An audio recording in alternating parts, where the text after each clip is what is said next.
Muy buenas tardes, bienvenidos a El Mundo Ahora de France 24. Yo soy Elena Lozano y todo lo que verá a continuación es noticia. Iniciamos. Turquía cierra sus puertos y su espacio aéreo a barcos y aviones de Israel en represalia por su ofensiva en la Franja de Gaza. Y al tiempo que Tel Aviv declara a Ciudad de Gaza como zona de combate peligrosa, los muertos en el enclave palestino superan ya los 63,000. Reforzar la relación franco-alemana y reforzar el crecimiento de Europa en varias áreas. Con ese objetivo se reunieron en Toulon Emmanuel Macron y el canciller alemán Friedrich Merz. Sobre la mesa también estuvieron temas como las guerras en Ucrania y Gaza. La bananera Chiquita Brands reanudará su operación en Panamá, a más tardar en febrero próximo. La compañía alcanzó un acuerdo con el gobierno luego de que en mayo cesara su producción y despidiera a más de 6,000 trabajadores a causa de una huelga que rechazaba la reforma a las pensiones.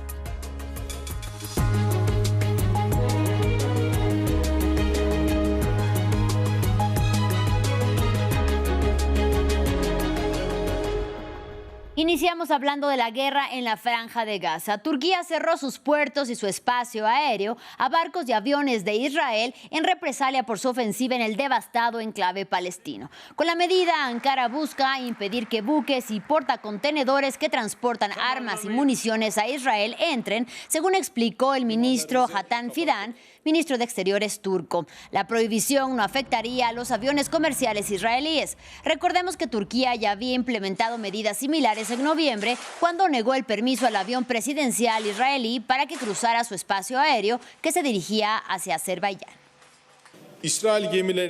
Hemos cerrado nuestros puertos a los barcos israelíes y no permitimos que buques turcos atraquen en puertos israelíes. Quiero subrayar que ningún otro país ha cortado totalmente su comercio con Israel.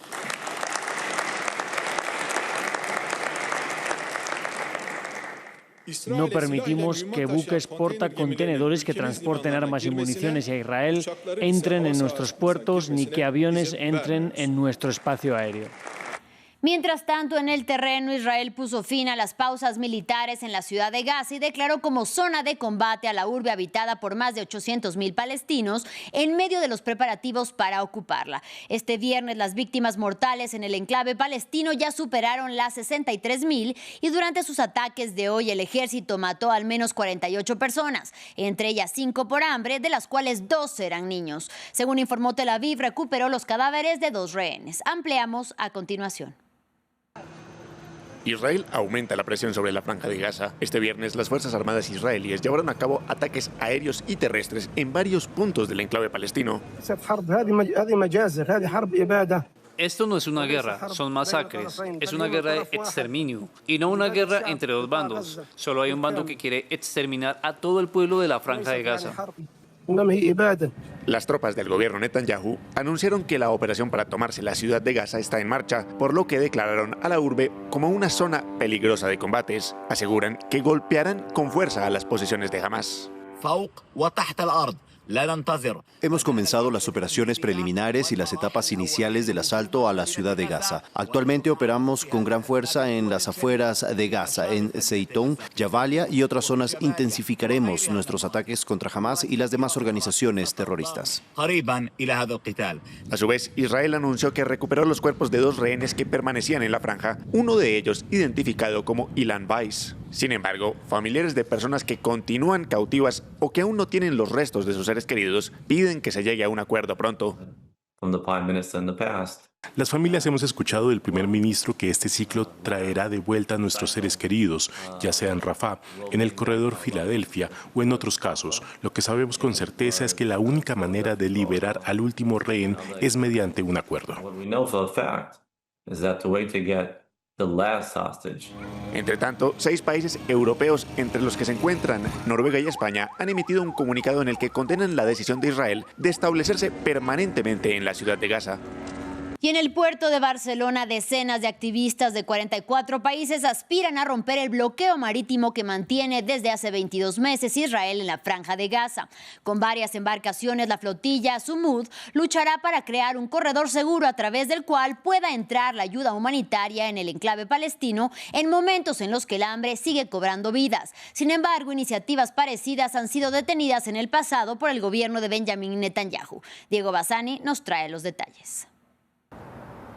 Romper el bloqueo marítimo de la Franja de Gaza, decenas de activistas a favor de la causa palestina se preparan en Barcelona para zarpar hacia el enclave palestino con ayuda humanitaria como parte de la iniciativa Flotilla Global Sumud. Reunimos a más de 44 países, desde el sur global hasta el norte global, en un solo movimiento, en un solo espacio. Contamos con decenas de barcos, cientos de participantes a bordo y cientos de personas que organizan el proceso.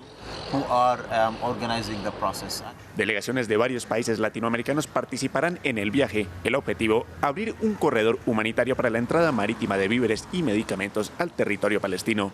Nuestra misión es romper el bloqueo y asegurarnos de que haya que la ruta de ayuda humanitaria se mantenga abierta. Entonces nosotros entramos, vamos a estar un número muy limitado de días para asegurar posición. En el pasado, el gobierno de Israel ha interceptado embarcaciones de iniciativas similares. En 2010, una operación de detención israelí dejó 9 activistas turcos fallecidos, por lo que la flotilla Sumud extrema las medidas de prevención. La probabilidad que se ha visto con más frecuencia en el pasado es la intersección. Por supuesto que tenemos protocolos, tenemos un equipo legal, un equipo de seguridad médico y nuestros tripulantes y nuestros capitanes están preparados y especializados en este tema. Israel mantiene un bloqueo a la entrada de embarcaciones extranjeras en Gaza desde 2007, argumentando que jamás podría ingresar armamento por medio de los navíos. Se espera que los barcos de la flotilla Sumud empiecen a zarpar desde este domingo desde puertos de España, Italia y Túnez. Ahora vamos a Francia. La ciudad de Toulon fue escenario de la reunión entre el presidente de Francia, Emmanuel Macron, y el canciller alemán, Friedrich Merz, en la que buscan reforzar las relaciones bilaterales con acuerdos comerciales y también de defensa. El apoyo de la Unión Europea a Ucrania en la guerra que libra contra Rusia formó parte de la agenda. Y ambos mandatarios reiteraron su apoyo a Kiev y a la necesidad de dotarlo de armamento para luchar contra Moscú. Mientras que solo Macron hizo referencia a la ofensiva israelí en la Franja de Gaza. Desde París, nuestra periodista Natalia Ruiz nos amplía. París y Berlín continúan mostrando la buena dinámica de sus relaciones, ahora con este Consejo de Ministros franco-alemán que se llevó a cabo en la ciudad de Toulon, en el sur del país.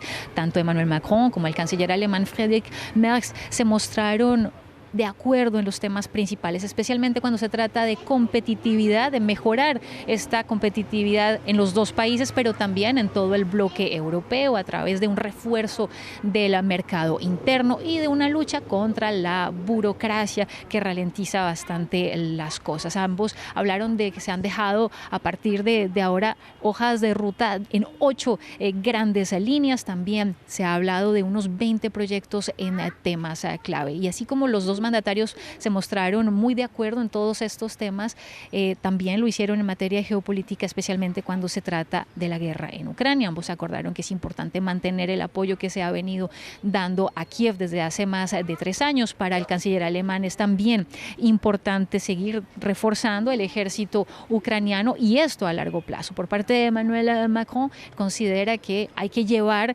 a que el Kremlin regrese a la mesa de negociación o se siente en la mesa de negociación como se lo había prometido el presidente estadounidense Donald Trump hace unas semanas. Por ahora, esa reunión entre Volodymyr Zelensky y Vladimir Putin no se ha dado, están a la espera porque el tiempo se va agotando, y por eso el presidente francés considera que habrá quizás que instalar nuevas sanciones contra el Kremlin para ejercer presión. Lo que sí llamó mucho la atención de esta conferencia de prensa es que Alemania en ningún momento habló de la situación en Gaza, cuando sí lo hizo el presidente francés, que tildó la situación de intolerable. Es cierto que hay que tener en cuenta las relaciones históricas entre Israel y Alemania, el sentimiento de responsabilidad que sienten en Alemania por lo sucedido durante el holocausto nazi en la Segunda Guerra Mundial, y por eso poco es común que en realidad Alemania haga algún tipo de crítica al gobierno de Benjamín Netanyahu, y sin embargo es una posición que poco a poco también ha venido cambiando, teniendo en cuenta que hace pocas semanas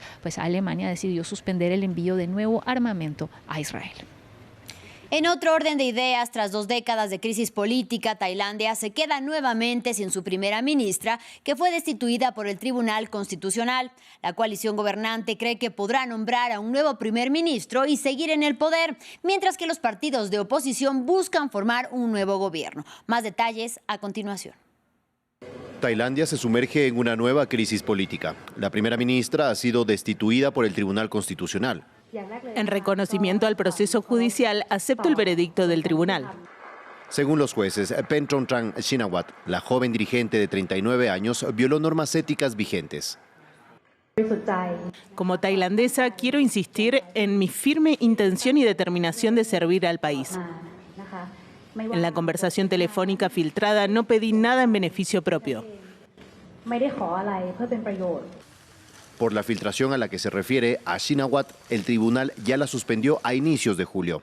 Debido a una relación personal que parecía estar alineada con Camboya, la demandada estuvo constantemente dispuesta a cumplir o a actuar de acuerdo con los deseos de la parte camboyana. En dicha llamada pareció inclinarse ante el poderoso ex líder de Camboya, Hun Sen, cuando ambos países estaban al borde de un conflicto fronterizo armado. Los combates estallaron semanas después y duraron 5 días. La primera ministra cae después de solo 1 año en el poder. Saltó repentinamente a la palestra luego de que su predecesora también haya sido destituida.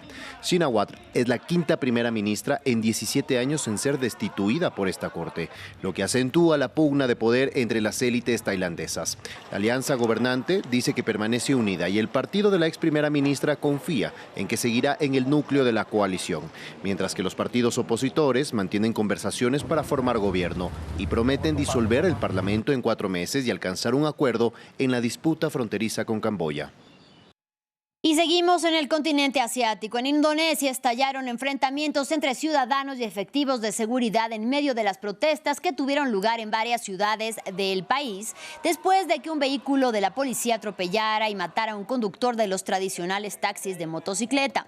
En la capital, Yakarta, los manifestantes fueron rociados con gases lacrimógenos, mientras que un grupo de manifestantes realizó pintas, lanzó bengalas y prendió fuego a un edificio legislativo. Vamos a Panamá. La bananera Chiquita Brands anunció que reanudará sus operaciones en el país caribeño a más tardar en febrero del 2026. La multinacional llegó este viernes a un acuerdo con el gobierno luego de haber cesado su producción en mayo debido a una huelga de trabajadores que rechazaban las reformas de pensiones. Desde Ciudad de Panamá, nuestro corresponsal Oscar Zulbarán nos cuenta los detalles. Se espera que en febrero del año 2026 esté operando nuevamente en Panamá la empresa Chiquita, al menos así lo ha informado el gobierno tras el encuentro que sostuvo el presidente Mulino con el presidente de la bananera, Carlos López Flores. Mulino ha estado de gira en Brasil, ha sostenido reuniones con el presidente Luis Ignacio Lula da Silva. Sin embargo, la expectativa mayor dentro del país estaba centrada en este encuentro con los representantes de la empresa Chiquita, algo que había anunciado Mulino hace algunas semanas. La bananera había reportado pérdidas por 75 millones de dólares en Panamá debido a los bloqueos de vías en Bocas del Toro, a la huelga de trabajadores que se produjo entre abril y junio. Esto había significado el cese de sus operaciones y también el despido de más de 6.000 personas. Luego de este episodio se concreta en Brasilia la firma de este memorando de entendimiento entre el gobierno panameño y la empresa Chiquita, que promete el retorno de la empresa, la vuelta de 5.000 trabajadores, una inversión de 30 millones de dólares para la reactivación de 5.000 hectáreas de producción bananera. Hace algunos días la dirigencia sindical de Bocas del Toro había anunciado acciones legales contra la empresa Chiquita relacionadas con el despido de los trabajadores. El gobierno había advertido que esto iba a ser contraproducente para las negociaciones y la vuelta de Chiquita a Panamá, que termina concretándose este viernes en Brasil. Finalizamos en Estados Unidos. El secretario de Estado Marco Rubio anunció que el director de presupuesto de la Casa Blanca, Ross Vought, supervisará el cierre de la Agencia de Estados Unidos para el Desarrollo Internacional, USAID, que fue objeto de un intenso escrutinio y ha sido desmantelada por la administración Trump. Escuchemos.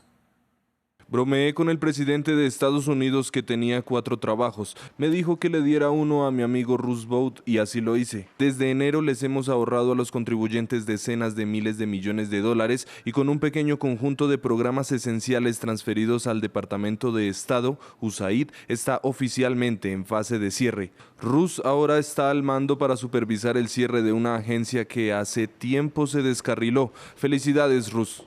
Así llegamos al final de este espacio informativo. Gracias por su compañía. Hasta la próxima.